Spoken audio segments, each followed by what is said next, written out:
Hi everybody, my name's Chris Collison and we are still doing quantum mechanics. This is lecture 22 and we are looking now at a section of the textbook that basically says it all. The wave functions of a rigid rotor are called spherical harmonics. We have got to that point where we are about to solve the theta equation. So these spherical harmonics, they are going to be solutions to the Schrodinger equation that we wrote down in the previous, well, way back when, previous section 6.1, I think, from the textbook. So this is the full Schrodinger equation. And then we obviously went on to use our separation of variables approach in here, and we said, well, yeah, let's make y, this function of theta and phi, let's split that into two functions, the theta function and the phi function. And we found that it was relatively straightforward to solve for the phi equation once we separated those. I mean, what did we separate it into? So we pulled out this equation in the bottom right hand corner of your slide to be that differential equation that we'd solve in order to find a phi solution, and that phi solution, of course, is this piece in the overall eigenfunction for this Schrodinger equation. So I've been promising for a while that we would go on and look at the theta wave function. So this is the theta wave function, and what we're going to do in here, in order to do this, well, first of all, let's just recall that beta is equal to 2i e over h bar squared. Oh, by the way, our rotational constant, b, we remember that that is equal to h bar squared over 2i. So we're going to find that beta is also equal to e over b, which we'll find to be equal to j times j plus 1. Okay, so a few little bits and pieces in there. So how do we solve this problem? It turns out that what we're going to do is we're going to use a substitution. And what's the substitution that we're going to use? Let's change color. Let's go to a blue again. What we're going to do is we're going to say let x equal cosine theta. And we're also going to say, okay, remember, this is our theta function. So that theta function, what's a function of little theta, is equal to p, which is a function of x.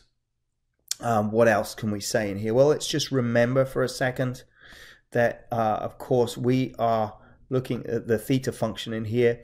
Oh, there's that theta in here. And that theta goes from 0, an angle of 0.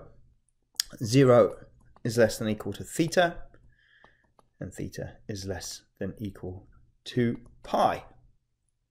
So what this tells us is that x ranges from,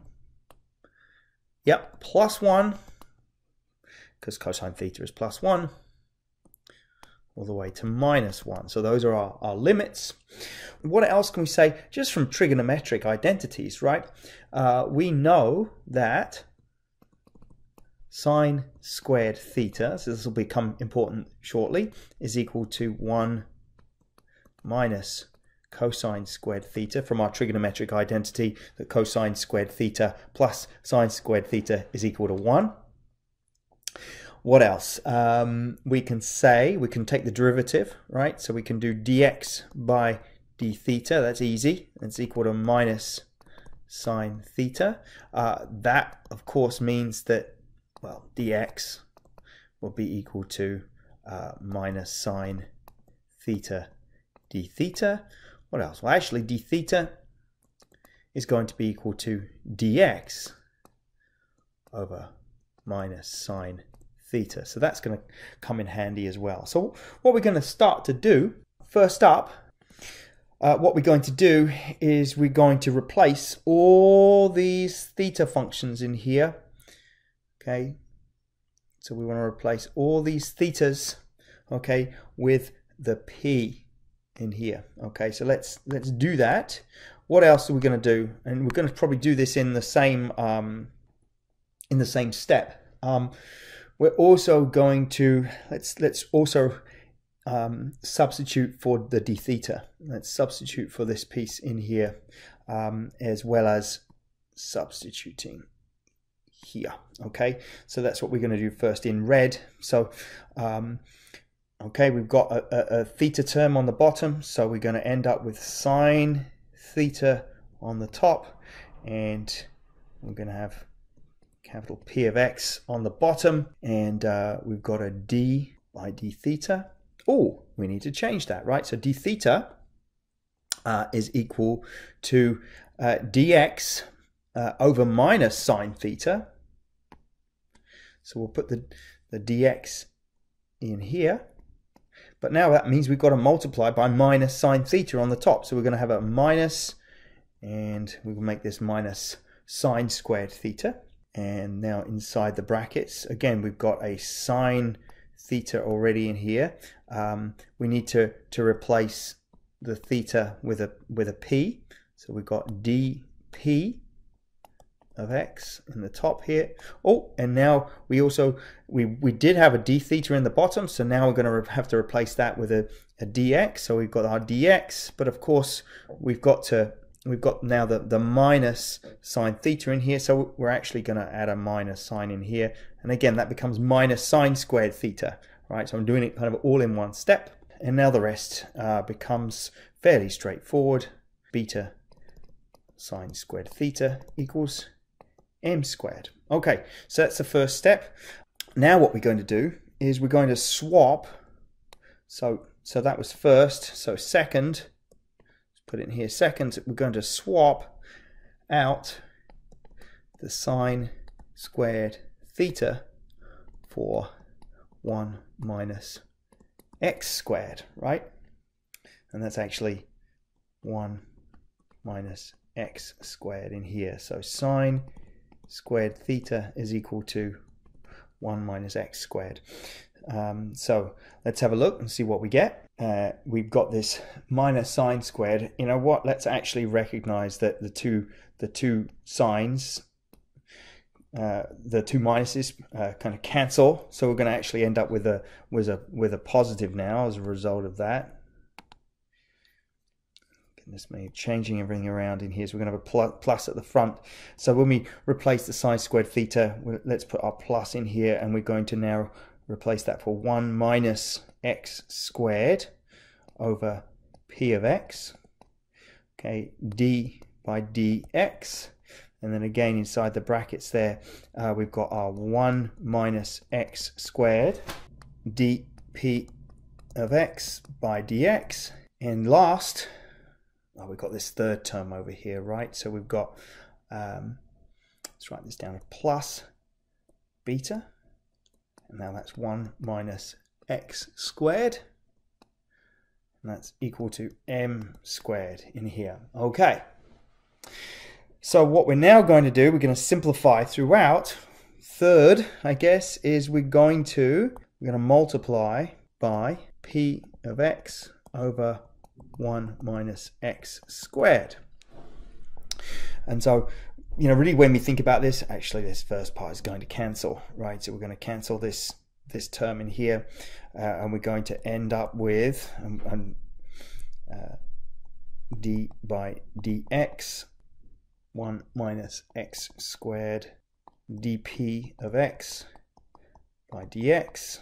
And now we're going to multiply, of course, this PB term in here. So, but when we multiply beta times 1 minus x squared by p over 1 minus x squared, of course this term is going to cancel. This term will end up cancelling. We'll end up with plus p of x beta.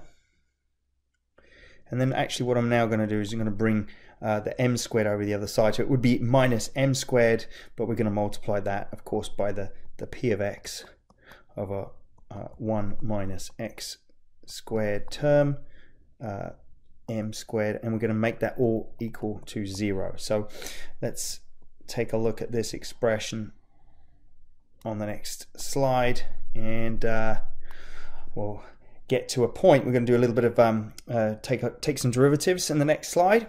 So what do we need to take derivatives of? It's this function in here. We've got a product, so we're going to use the product rule or the chain rule.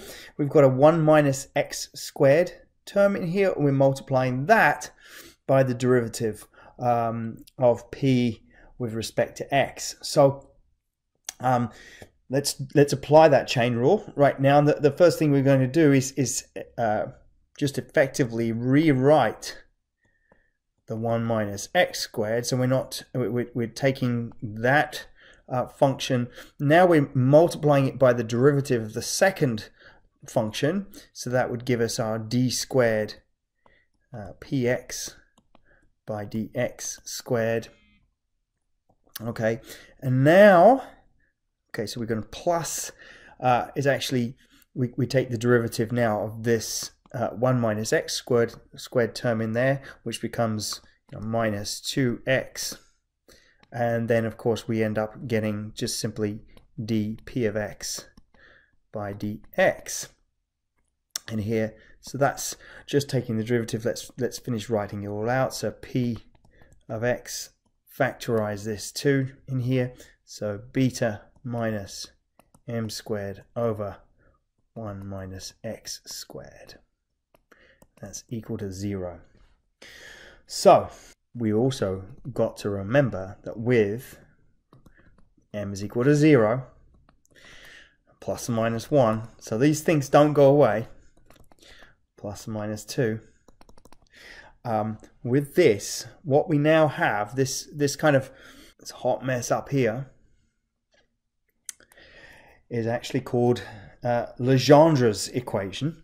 So let's say this is called Legendre's equation, and it's well known in classical physics,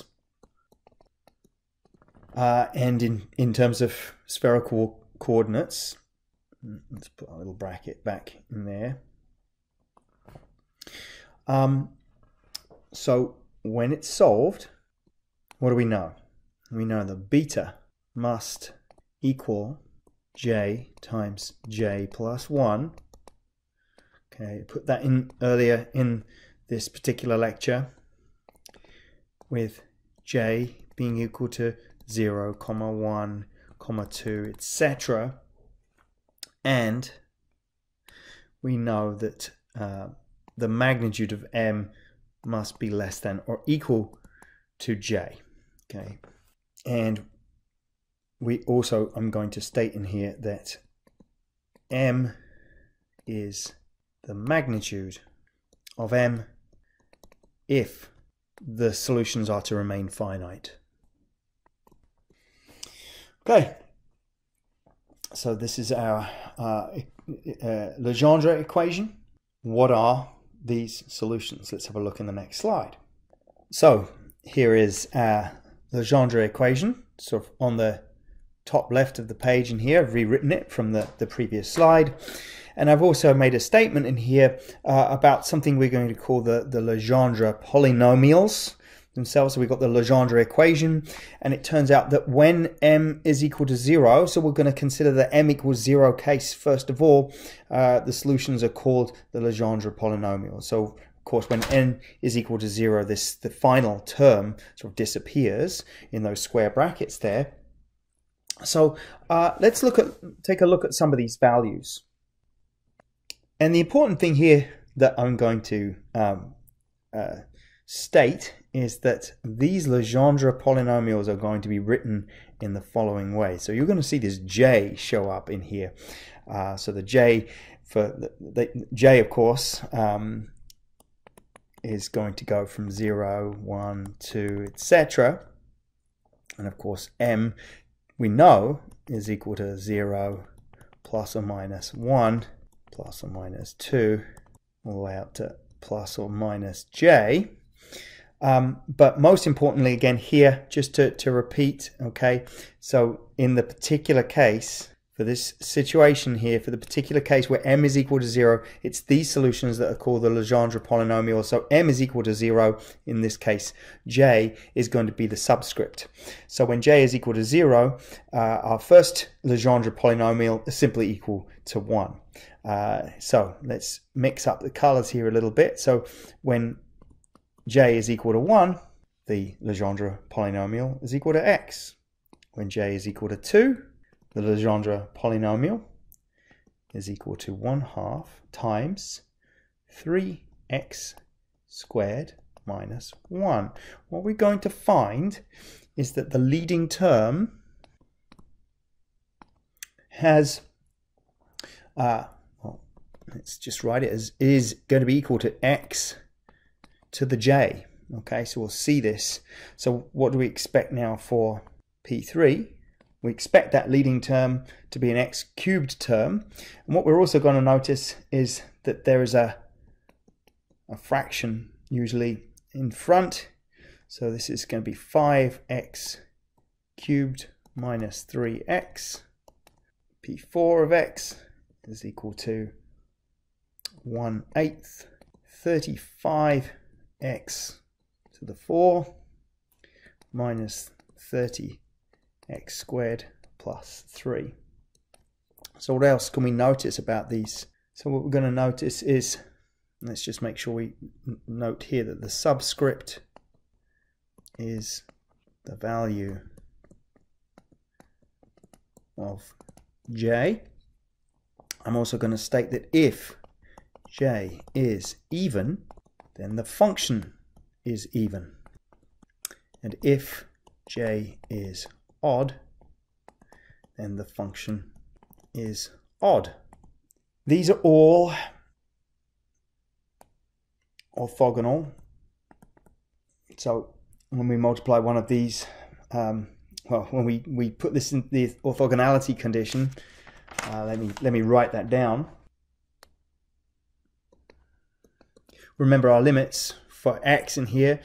So this is all in terms of x at the moment because it is an x equation. So the limits are 1 and minus 1. So we've got p sub j of x in here, p j prime of x. That prime denotes that it's a different value of j. So dx, and again let's use our bracket notation here to help us. So that's j prime, that's equal to 0, and this is basically when j is not equal to j prime. So there's our orthogonality condition. So let's state that this is our orthogonality. And the last thing in here I'm going to say is note, or at least on this slide, is note that the factors, so we've got a half in here. What else we've got? We've got another half for P3. We've got an eighth for P4, etc. So these are chosen such that P of j for when x is equal to 1 is equal to 1, right? So let's take the example maybe of P2 in here. So P2 we've got 1/2. So we're choosing this so that P of j with number 1 in here, so that would be 3 times 1 squared minus 1. Well, that's equal to 1/2 multiplied by 2 inside the brackets, which is equal to 1. So that's how these factors in here are chosen. We can also think about normalization of the Legendre polynomials. So these Legendre polynomials are normalized by the general relation, and that general relation is written as shown. Again, we use the bracket notation. And this is our general relation for normalization of these. What does that mean? That means that in order to get a normalized wave function, we need to have, for example, the normalized wave function. Let's write this in a slightly different way. So this means that 2j plus 1 over 2, right? So if we 1 and minus 1, and let's just write this in a slightly different form, is equal to 1. Okay. So we've got to modify our Legendre polynomials in order to maintain that normalization. So I've actually gone through and worked through an example in here with the second Legendre polynomial, or a polynomial when j is equal to 2. And so what I've done, we recognize, of course, that the 1/2 in here is a constant. So what I've done is I've pulled this one outside of the integral. All right, so I've retained, here's my integral in here. I've used I've squared that Legendre polynomial, or at least the 3x squared minus 1 term inside here. And then, of course, what I've done is I've said, well, we know that j is equal to 2. So when j is equal to 2, of course, then the numerator here, 2 times 2 plus 1 is equal to 5. So here's our numerator in here. And then also we've got the 2 in the denominator. So when I plug that all in, and of course I've got this constant over here, 5 times 1 over 8. I've just rewritten it as 5 over 8 in this particular part. I've expanded the brackets, so I would have ended up with 9x to the 4th minus 6x squared, sorry, minus 6x squared plus 1. And so when I integrate that, I end up with the 9x squared, 9x to the 5th over 5 minus 6x cubed over 3 plus x. And now, of course, I remember my limits of 1 and minus 1 in here. I substitute those in. The first, these terms get easy, right? Because I'm just plugging 1 into these numbers. So it's really just a question of keeping track of the signs. So 9 over 5 plus 9 over 5 in here for that first piece. And then I've got the 6 over 3. 6 over 3 becomes minus 2 in here, and minus 2 again. You know, we're always going to kind of double up these values in here, right? Because we've got the 1 and the minus 1 in the limits, if that makes any sense. And then lastly, the plus 1 and plus 1 is equal to 2. So of course that plus 2 cancels with one of the minus 2's, leaving us with, well, 6 over 3 is equal to 2. That's where I got that 2. Writing in terms of a common denominator, we end up with 18 over 5 minus 10 over 5, which gives us 8 over 5 multiplied by 5 over 8. 5 over 8 cancels with 8 over 5. What a mess. 5 over 8 cancels with 8 over 5, and that's equal to 1. So that's just a simple example that demonstrates that our Legendre polynomials are normalized by this general relation as shown in the box. So next up, what we're going to do is consider what happens, you know, this is when m is equal to 0. So what happens when m is not equal to 0? And that's going to be in the next section.